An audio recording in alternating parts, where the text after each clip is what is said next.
오늘 읽은 말씀은 특별히 속죄제사와 관련되어 있는 그런 부분입니다.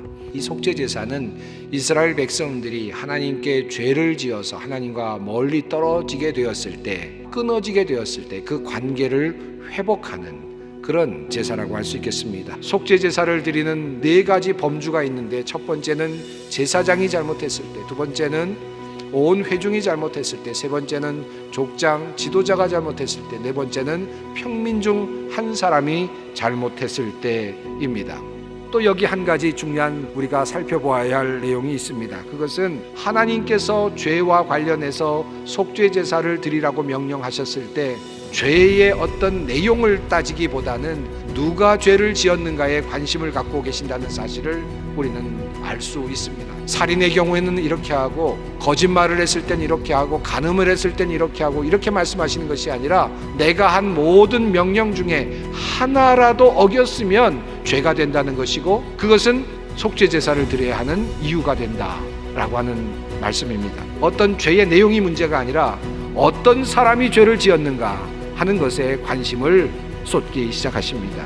이것이 하나님의 방식이죠. 오늘 본문 속에서 특별히 속죄제사를 드리라고 하는 레위기 4장의 말씀 속에서 제사장의 죄야말로 가장 큰 죄다라고 하는 사실을 분명하게 하나님께서 말씀하고 계시는 것을 우리는 확인할 수 있습니다. 자, 그렇다면 제사장의 죄가 가장 큰 죄라고 말씀하시는 하나님의 음성을 우리가 듣는다면 그것이 오늘을 살아가고 있는 우리들과 어떤 관계가 있겠습니까?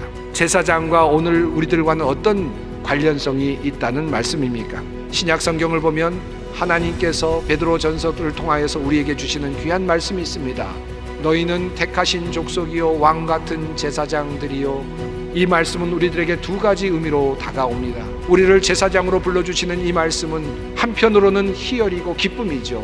하나님께서 나 같은 부족한 사람을 제사장으로 여겨주시는구나 하는 그런 기쁨과 즐거움이 있습니다.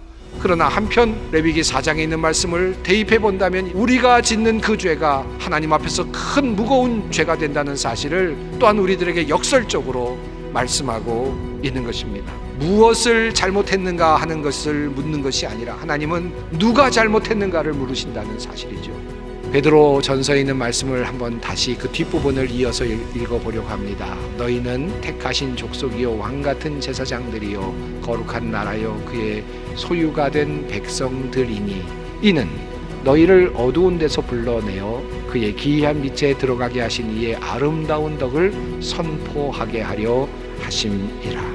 하나님께서 우리를 제사장으로 부르시는 이유가 무엇인가? 우리를 선택된 민족으로 부르시는 이유가 무엇인가? 기이하신 하나님의 그 놀라운 섭리, 아름다운 하나님의 그 덕을 세상에 선포하게 하려 하시기 위해서 우리를 제사장으로 삼으셨다라고 성경은 우리들에게 증언하고 있습니다.